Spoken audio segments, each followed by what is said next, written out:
भाग्यशाली उद्धव वृंदावन जा रहा है। यहां पीछे नहीं बोल दियो भैया, सब शांत हो जाए। उद्धव जी ने जैसे ही रथ में आरूढ़ हुए, भगवान अरे नेक रोक उद्धव, नीचे आ। उद्धव बोले अब क्या बात हो गई ठाकुर जी? बोले नीचे तो आ। उद्धव जी नीचे आए तो ठाकुर जी ने अपने गले से काली कमली उतार करके उद्धव को पहना दी और अपने मुकुट में से मोर पिच्छ निकाल करके उद्धव को पहना दिया और अपने अंक में भर लिया। बोले अब जाओ। उद्धव जी बोले इसकी क्या आवश्यकता, आप मुझे ये क्यों पहना रहे हो? ठाकुर जी बोले बिना या के जाएगो तो ब्रजवासी तोते बात ना करेंगे, या को पहन के जाएगो तो ब्रजवासी इनको लगेगा कि हमारो सखा आयो है। अब जाओ। उद्धव जी महाराज रथ में बैठ करके जा रहे हैं, अपने ज्ञान का अभिमान भर करके जा रहे हैं प्रेम की नगरी में।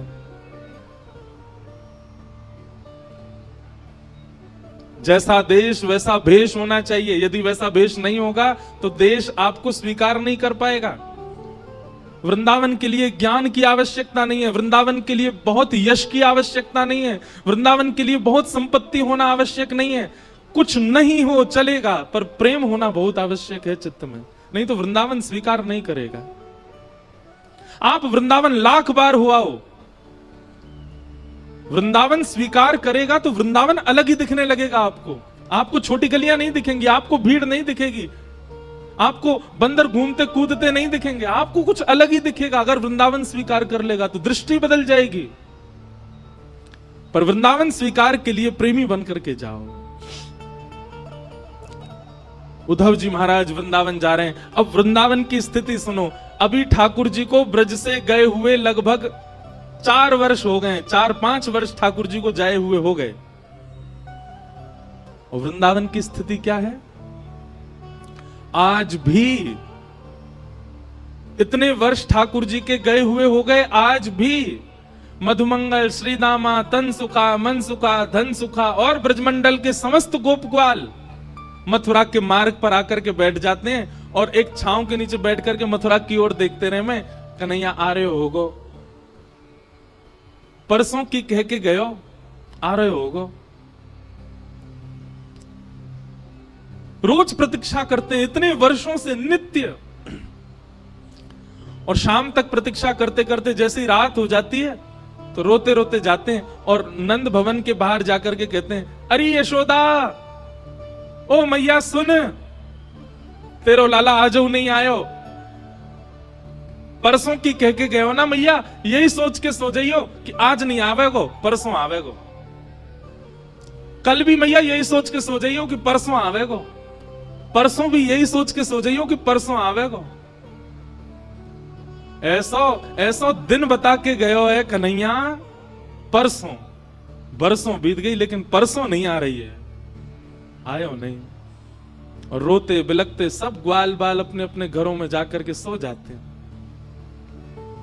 पर आज सब ग्वाल बाल बैठे हैं मथुरा के मार्ग पर देख रहे हैं। तभी स्वर्ण मंडित एक रथ वृंदावन की ओर आ रहा है। उस रथ को देख करके मधुमंगल, श्रीदामा, तनसुखा, मनसुखा, धनसुखा, सुबल, तोक, ठाकुर जी के सारे सखा, सब में मानो जैसे प्राण की लहर जैसी दौड़ पड़ी हो।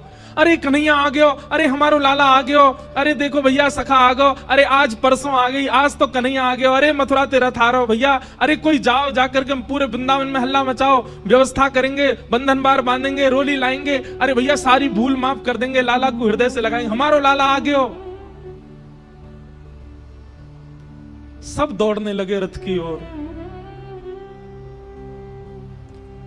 मधुमंगल बोलो मैं नहीं जाऊंगा, तुम सब जाओ, या से बात ना करूंगा मैं, या को मोहना देखूंगा मैं।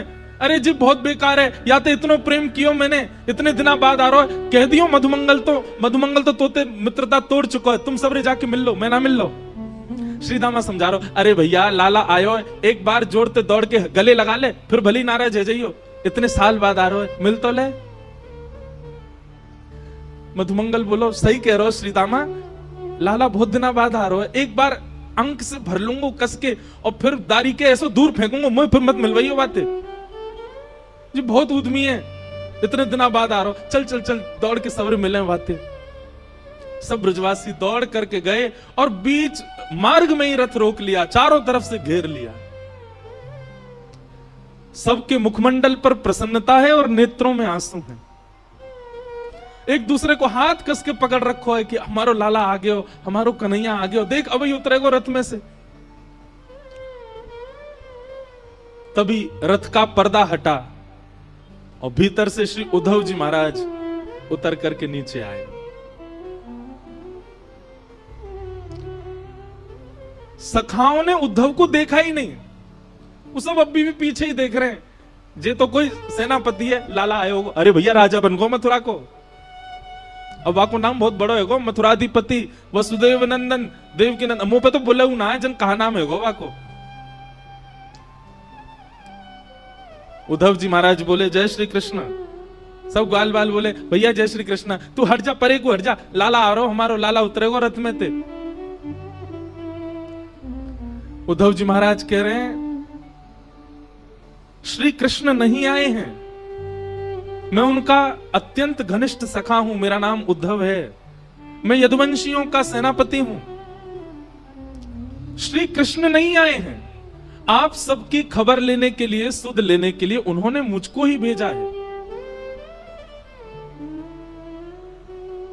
उद्धव के ये वचन उन सब सखाओं के कानों में जैसे मानो बाण की तरह लग रहे हो।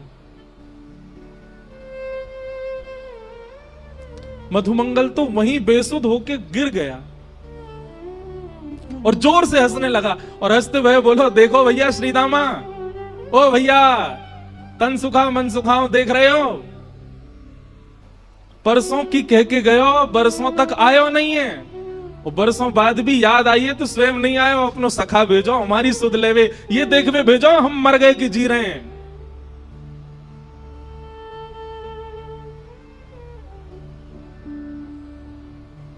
उद्धव जी बोले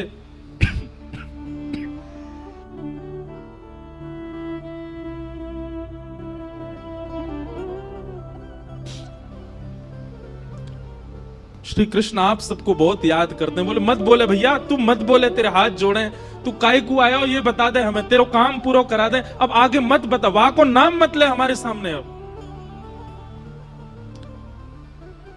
उद्धव जी महाराज बोले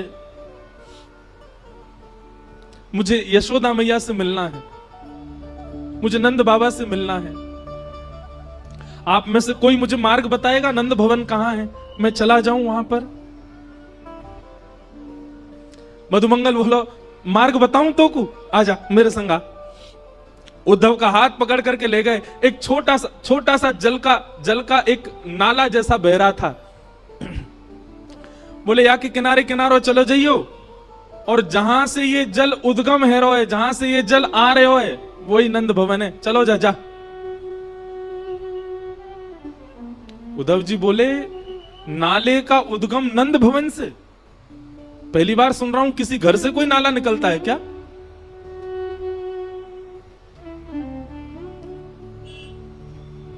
मधुमंगल श्रीदामा बोले ये नाले में कोई नाली को पानी नहीं है, कोई गंदो पानी नहीं है।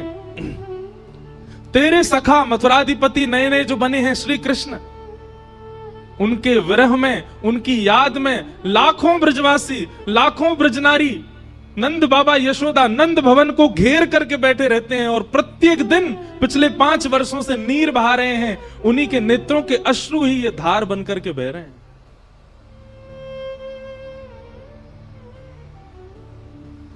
उद्धव जी महाराज को जब ये बात पता चली कि ये ब्रजवासियों के विरहाश्रु हैं, स्तब्ध हो गए। एक प्रकार से मानो जैसे खून ठंडा पड़ गया हो उद्धव जी का, बुद्धि शून्य हो गई हो। ये कैसे हो सकता है, इतना संभव कैसे हो सकता है। उद्धव जी महाराज अब अपने ज्ञान के अभिमान को धीरे धीरे नष्ट कर रहे हैं, धीरे धीरे नष्ट, ज्यों ज्यों वृंदावन में कदम बढ़ा रहे हैं त्यों त्यों उद्धव जी शून्य होते जा रहे हैं। वृक्षों में देखते हैं तो वृक्षों पर बैठे हुए पक्षियों के भी नेत्रों में अश्रुबिंद दिखते